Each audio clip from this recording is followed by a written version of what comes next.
Donc, salut à toi, étudiant de cinéma. On est maintenant rendu dans la capsule des effets avancés. Vous allez voir, je ne ferai pas le tour complet de tous les effets qu'on peut avoir parce que ça serait très long. Donc, je vous laisse la curiosité d'aller voir un peu qu'est-ce qui se trouve dans cet onglet-là. Du moins, je vais vous montrer un peu comment on manipule ces effets-là, où qu'on va pour changer les paramètres. Et on va faire le tour de ce qui peut être peut-être un peu plus utile pour vous, pour le type de projet que vous faites. Donc, commençons. On est de retour dans notre... je vais juste recliquer sur le source.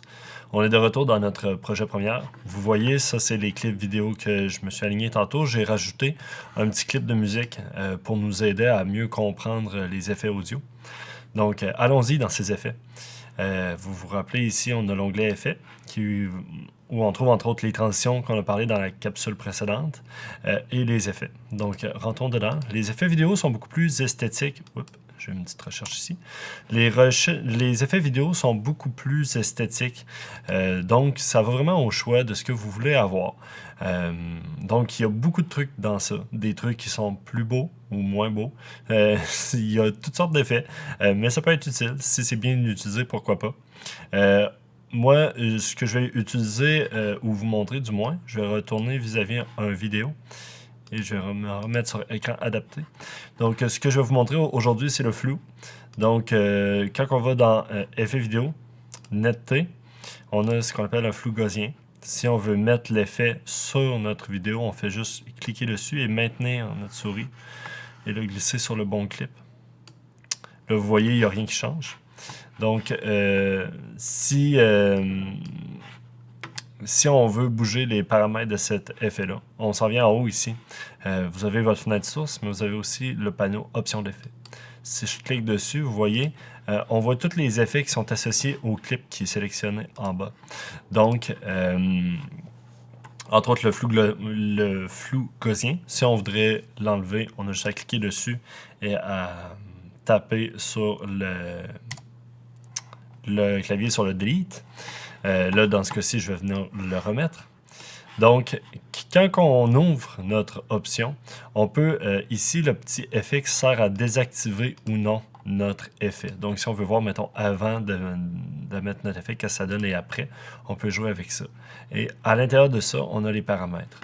Donc, vous voyez, là, en ce moment, mon flou est à 0. Si je l'accentue, je peux aller vraiment de manière plus marquée ou moins, dépendamment à quelle intensité je mets le flou. Donc, c'est toujours comme ça. Vous ajoutez un effet, vous le voyez apparaître dans votre option d'effet, et après ça, vous pouvez l'ouvrir et jouer dans les paramètres et faire des décisions selon le choix que vous voulez avoir, le résultat que vous voulez avoir. Un autre aspect intéressant des effets, et j'en parle un peu, c'est les clés d'animation. Dans cette section-ci, dans le fond, ce que vous voyez en haut, c'est la longueur de votre clip qui est sélectionné en bas. Donc, si... Oups, je vais enlever mon son. Si je m'en vais au début de mon clip, il y a ici un cadran qu'on peut allumer. Et ça va vous allumer vos clés d'animation. Là, il y en met un automatiquement quand vous ouvrez le cadran. Donc là, on en aurait un en début de clip. Qu'on peut lui donner, lui dire, regarde, moi j'aimerais ça que la valeur ici soit à 0.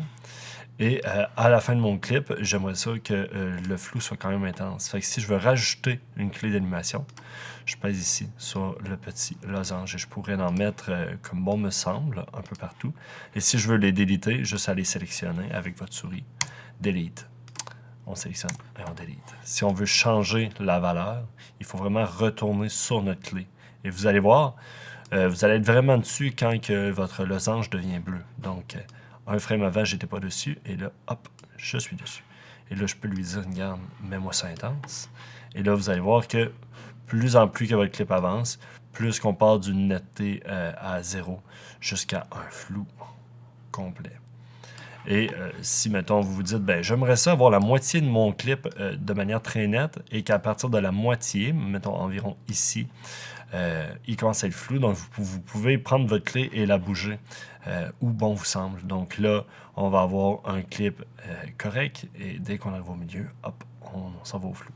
Ça peut être intéressant quand on veut faire une transition vers un générique ou vers un autre type de vidéo ou quand on veut quitter un rêve ou rentrer dans un rêve. Donc, c'est un effet qui peut être intéressant. Si on veut déliter, on a juste à venir prendre le flou gaussien et delete et on revient à notre clip avant notre manipulation.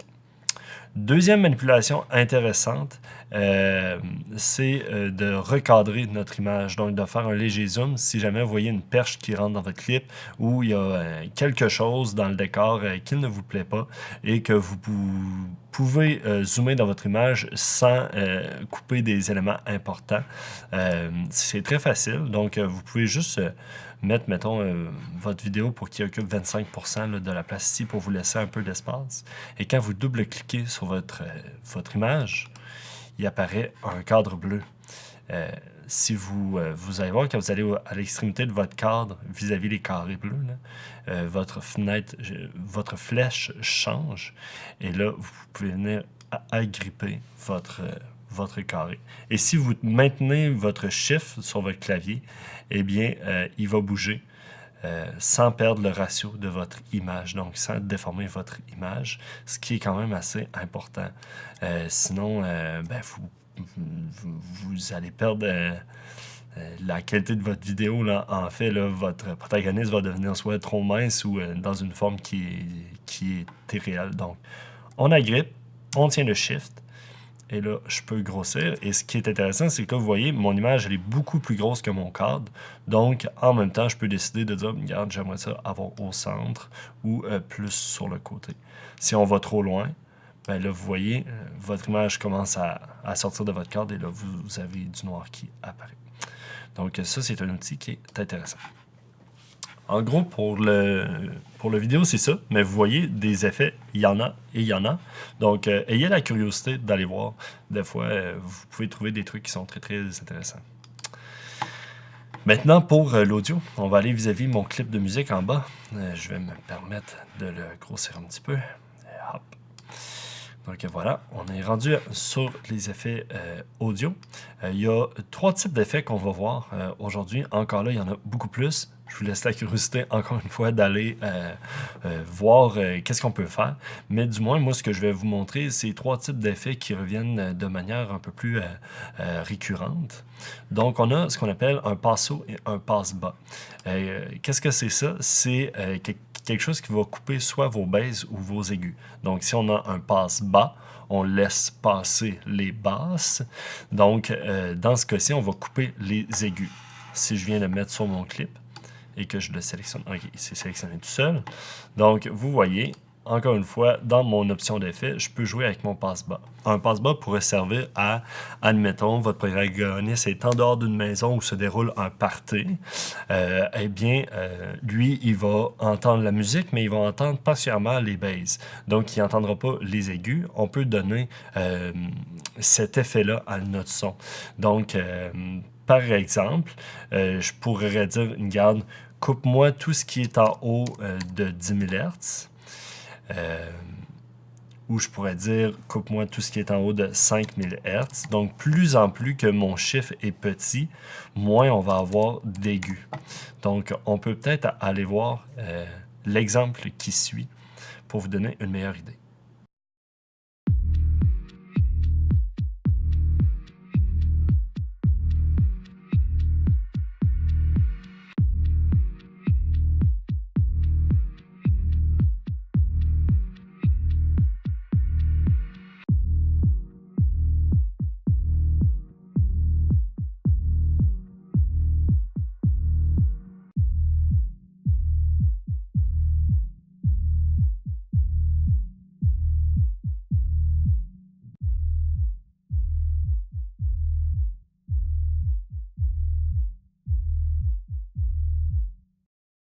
Maintenant, ce qu'on va regarder, c'est le contraire. Un passe haut. Donc, un passe haut, qu'est-ce que ça fait? C'est qu'on garde nos aigus, on perd nos basses. Donc, Admettons, vous êtes dans l'autobus et vous entendez les écouteurs de votre voisin de siège. Habituellement, vous n'allez pas entendre les basses, vous allez seulement entendre les aigus. Donc, ça peut être une bonne idée de mettre un passe-haut sur cette musique-là pour donner cet effet-là. Donc, encore une fois, on peut jouer ici avec nos différents chiffres. Donc, si, admettons, je vais à 10, là, je vais avoir toute ma base et je pourrais monter, mettons, à 100 ou le mettre à 1000. Donc, à 1000, on a tout ce qui est 1000 Hz et plus. Dites-vous que l'oreille entend de 0 à 20 quelques 1000 Hz. Donc, à partir du moment qu'on est rendu à 1000 Hz et qu'on n'entend pas tout ce qui est en bas, donc entre 0 et 1000, ben, on vient de couper pas mal toutes les bases. Mais encore là, décidez selon l'effet que vous voulez avoir. On peut regarder à l'instant un exemple de passe-haut.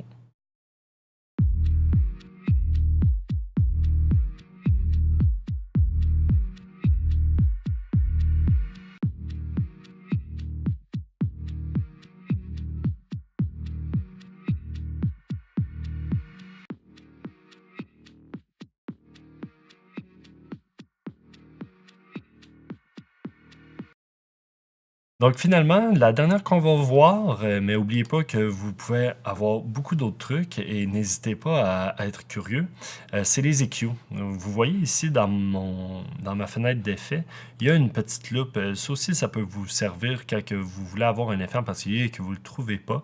Moi ici, le EQ. Vous voyez, il va me sortir tout ce qui contient le mot EQ.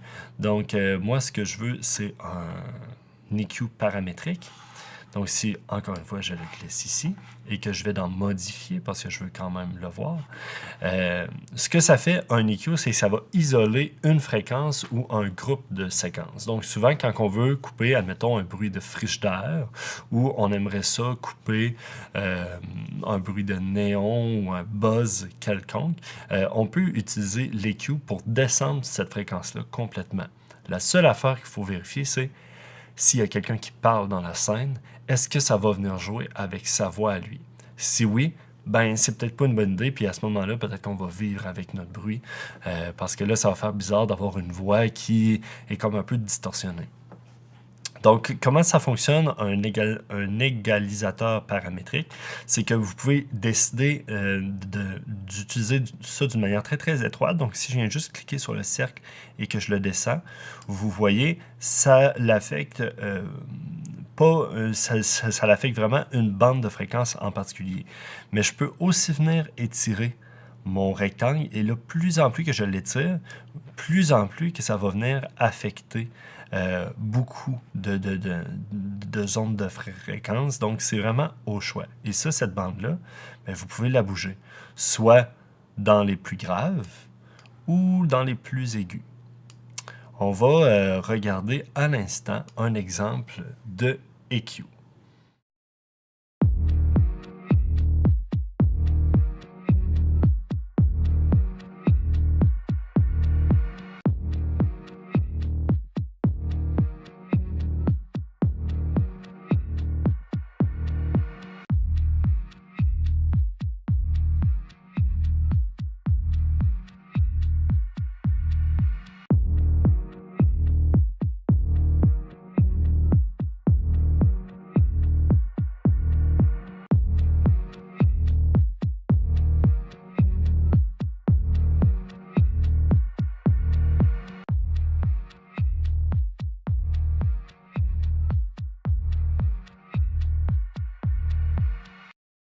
Donc voilà, c'est ce qui fait le tour vraiment de manière très sommaire de nos effets un peu plus avancés pour notre audio et pour notre vidéo. Et ça, il faut vraiment que vous vous disiez que c'est au moment de la finition.